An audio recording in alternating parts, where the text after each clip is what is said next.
नमस्कार दोस्तों, मैं अंकुर उपाध्याय स्वागत करता हूं आप सभी का एक बार फिर से अपनी नई वीडियो में। दोस्तों, भारतीय बाजार आज के सेशन में एक्सपायरी के चलते टूटा है, सेलिंग के चलते टूटा है या बाइंग की कमी की वजह से टूटा है, ये तो बाद में बात करेंगे, लेकिन डेटा पहले आपको बताना चाहूंगा। आज बाजार क्लियर कट डेटा शो करने वो लगा था 2 बजे के बाद से कि निफ्टी 24,900 के नीचे रहेगा, क्योंकि 24,900 पे अराउंड 4.5 करोड़ ऐसे कॉन्ट्रैक्ट्स थे जो कॉल को बेचकर बैठे थे। वहीं अगर पुट सेलर की बात करें वो भी थे, लेकिन वो आपके लिए अराउंड 2.8 करोड़ समथिंग थे।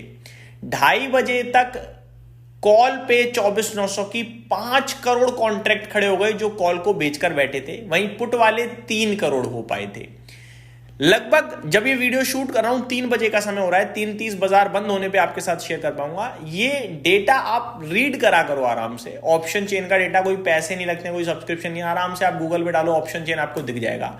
कॉल की साइड पे कॉल राइटिंग होती है, यानी कि वो लेवल पार करना मुश्किल है। पुट की साइड पे पुट राइटिंग होती है, यानी कि वो लेवल ब्रेक होना मुश्किल है। ठीक है, अब करंटली क्या हो रहा है, 3 बजे के समय 25,900 पे 6 करोड़ ऐसे कॉन्ट्रैक्ट हैं जो कॉल की राइट करके बैठे हैं, यानी उसके ऊपर नहीं जाएगा बाजार। और 4 करोड़ ऐसे कॉन्ट्रैक्ट हैं जो कह रहे हैं कि भैया 25,900 के ऊपर बंद करा दो। तो 6 करोड़ और 4 करोड़ में ज्यादा कौन? 6 करोड़ वाला। तो 25,900 के नीचे बंद होने के चांसेस ज्यादा है, लेकिन 4 करोड़ वहां भी है, तो हो सकता है ज्यादा नीचे नहीं जाएगा, क्योंकि वो भी पैसा बनाएंगे। तो कहने वाली बात यह, सबसे ज्यादा पॉसिबिलिटीज है 25,900 के पास बाजार बंद हो जाए तो दोनों ही पैसा बना जाएंगे। अब इंटरेस्टिंग सुनो, जैसे ही 3:15 पोजीशन कट होगी, प्रॉफिट बुक होगा, बाजार ऊपर जा सकता है, क्योंकि जो पोजीशन रोकी जा रही थी इसकी, उसके ऊपर नहीं जाएगा, वो सारे लोग हट जाएंगे, तो बाजार ऊपर आ सकता है। तो आखिरी के 15 मिनट जो कि 3:15 से 3:30 होगा, वो देखना इंटरेस्टिंग होगा कि बाजार अगले हफ्ते के लिए ऊपर जाना चाहता है या नीचे। वो ज्यादा इंपॉर्टेंट है मेरे लिए, क्योंकि अभी 3 बजे का समय हो रहा है, तो वो मैं डिस्कस नहीं कर पाऊंगा। मुझे लगता है ऊपर की तरफ इंच करना चाहिए बाजार, क्योंकि आज तो कॉल राइटर पैसा बना गए, लेकिन वो जैसे ही हटाएंगे पोजीशन, रास्ता होगा क्लियर, तो ऊपर जाना चाहिए बाजार। अब देखते हैं आगे। मैं आप सभी के साथ बात करूं दोस्तों, मिड कैप और स्मॉल कैप में सुबह से ही 0.7% की गिरावट दिखी और बैंक निफ्टी 0.65% नीचे दिख रहा है। मार्केट ब्रेथ जैसी थी वैसी ही है। 810 शेयर्स पॉजिटिव है, 1913 नेगेटिव है एनएससी पे, और बीएससी पे एक गिरने वाले के सामने करीब एक बढ़ने वाले के सामने करीब 3 गिरने वाले शेयर्स हैं आपके लिए। तो मार्केट ब्रेथ थोड़ी सी खराब है, लेकिन अच्छी बात यह है कि सेक्टर स्पेसिफिक थोड़ा माहौल बदला है। फॉर एग्जांपल, मॉर्निंग में केवल एफएमसीजी क्षेत्र हरे निशान में था, अभी 3 क्षेत्र हरे निशान में, एफएमसीजी, मीडिया, ऑटो।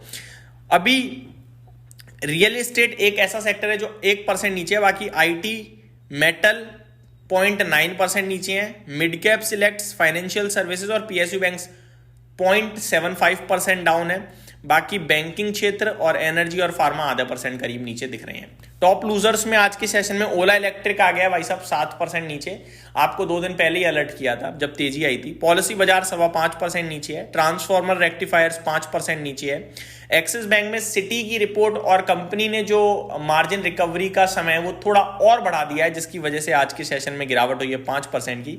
इटरनल में भी करीब 5% के करीब की गिरावट देखने को मिली है आपको आज के सेशन में। तेजी कहां दिखी? Kirloskar oil engine, TTML, FACT, Triveni engineering, Reliance infra में आपको तेजी देखने को मिली है।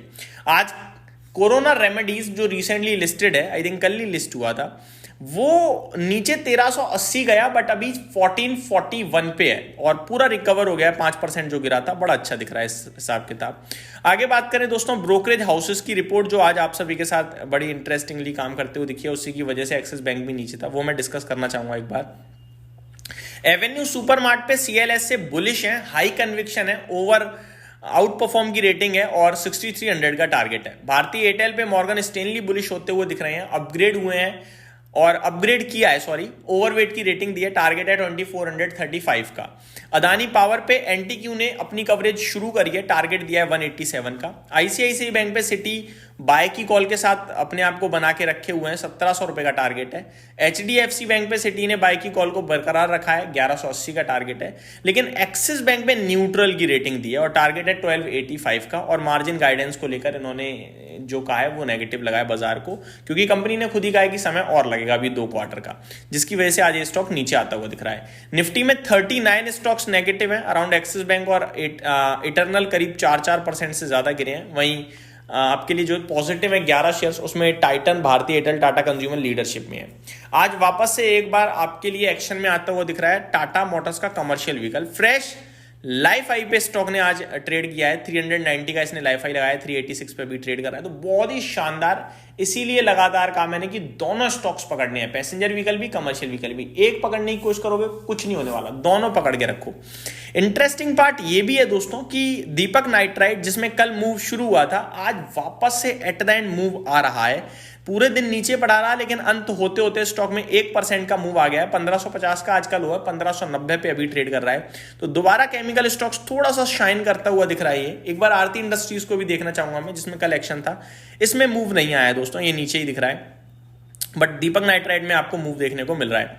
आगे बात करी जाए कुछ और इंटरेस्टिंग चीजों के बारे में, तो सबसे पहले निफ्टी, जैसा कि मैंने आपसे कहा कि 25,900 के करीब एक्सपायरी के चांसेस ज्यादा हैं। अभी 3:05 समय हो रहा है और 25,870 पे निफ्टी ट्रेड कर रहा है। एक्सपायरी होने के बाद ऊपर आना चाहिए जल्दी ही, मुझे ऐसा लगता है, और नहीं आया तो फिर मान लेंगे कि अगले हफ्ते के लिए भी थोड़ी प्रॉब्लम दिख रही है।